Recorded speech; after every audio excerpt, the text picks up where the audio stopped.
First of all, we would like to thank you for your time, Mr. Fox. And the first question for you is the following.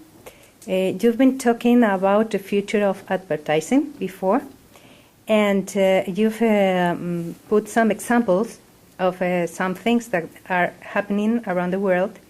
For example, you put the example of Tesco. I think it was in Singapore, that example. This smart and interactive outdoor billboard that consumers could use to do the shopping, and then have their shopping at home just when they are back at home. But thinking about this, in which measure is the buying of a space, an ad space, useful for an advertiser that can do things like this, and also can become like, for example, Coca-Cola. Coke has changed already their webpage for media, even for media, and they've become a blog, and they are telling a lot of things, not only about Coke, and they are doing content and things like that, and are happening all around the world. So, in which measure is now useful for an advertiser, and in future will be useful for an advertiser buying an ad space? Well, if we think about that example from Tesco, what's interesting about it is that essentially the consumer was able to complete their shopping without ever having to go to the physical space of the store that we know it. And so what's interesting there is that brands and their relationships with the supermarkets, where they pay a huge amount of money for product placement, usually within the actual retail space, would have to think about where that product placement would be differently in a digital environment. So they may pay to be on the end of an aisle in a retail supermarket, but in the Tesco example, maybe they need to pay to be at eye level, for example, or pay to be located differently in that digital space along the wall, along the subway. So I think it changes the paradigm of both how brands are going to advertise their products.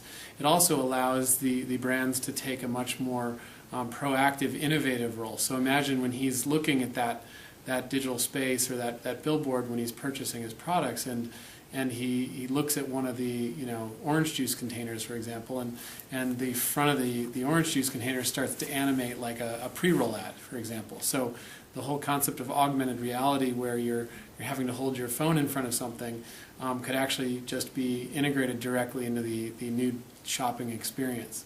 So for me, it changes the way brands potentially purchase space in supermarkets, the way they advertise, the retail space, the commercial space. It changes the consumer buying habits. So it's a brave new world, and it's pretty exciting in the sense that it's a new way for both the consumer to purchase products, but also for the brands to reach consumers in a new way. Going further, I don't know if you have the information, but for example, Ogilvy and Mather in China did a campaign for a retailer, a local retailer in China. They were able to put a retail store, a virtual with augmented reality, a virtual retail store with a lot of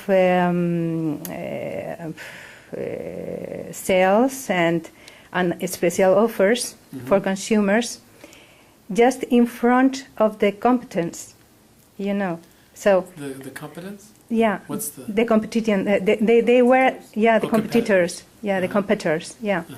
So that made me think about the point, and I don't know if this kind of advertising do suggest something for your business.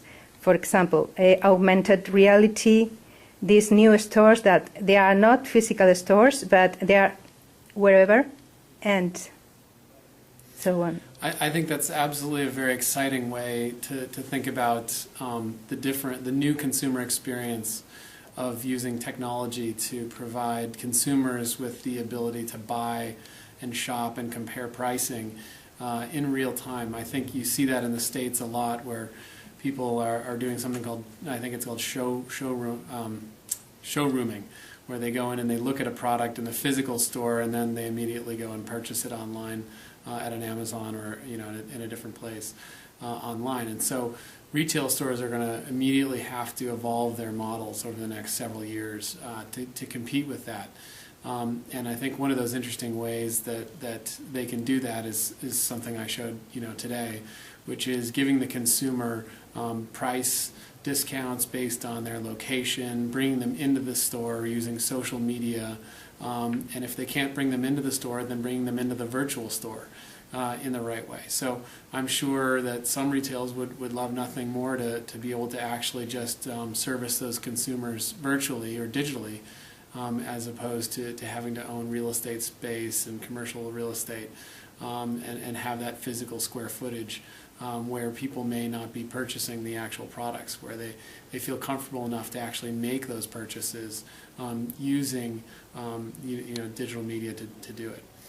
So for me, I think that our business is going to obviously evolve to look at that, using our platform to make sure that we can reach the consumers when they're in a mobile state and they're actually comparative shopping. Mm-hmm. You are actually selling spaces in apps.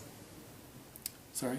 You're actually selling spaces at the spaces. Advertising in apps. In apps, yeah. In apps. And but are you thinking about doing the app itself? Well, probably not, unless it was associated with a brand and a brand wanted to co-develop that app. For us, we think of the apps as just publishers, and so we want to create a network of publishers that build the apps and then offer advertising, either custom advertising inside those apps or standardized advertising across thousands of different apps. And the way we also think about it is that it's not just within a mobile environment, but also a smart TV environment. I think one of the most exciting things about smart TV is that it's going to have the same level of apps that you're seeing on the tablets and the phones now are going to be available on a 60-inch screen, on a 50-inch screen, whatever you have at home, so that you'll be able to have that immersive type experience with the apps. That'll also be great for advertisers because you'll be able to have that sort of direct connection in the home to people that are actually in-app, in-home. And so that's going to be an exciting new advertising channel. You've been telling about measuring and measuring for advertisers and providing for them integrated measurement in order to make them know how effective is their advertising across the channels, across all platforms. And now that we are digital, and given the fact that many of the measurement done by digital platforms is done with cookies, how is affecting you, for example, the new regulation of cookies here in Europe, for example, and how do you think this point is going to develop around the world? Because we've got a very high level of protection here in Europe, but it's not the case, for example, in the US, and it's not the case, for example, in Asia. And how did you see this point? So we believe that privacy controls will be important for the future. We're going to be compliant to whatever the specific regulations for the region are going to be. We work in the United States, we work closely with the NAI. We're certified by the NAI. We offer several different brand safe methodologies to ensure that all the privacy compliance as well as brand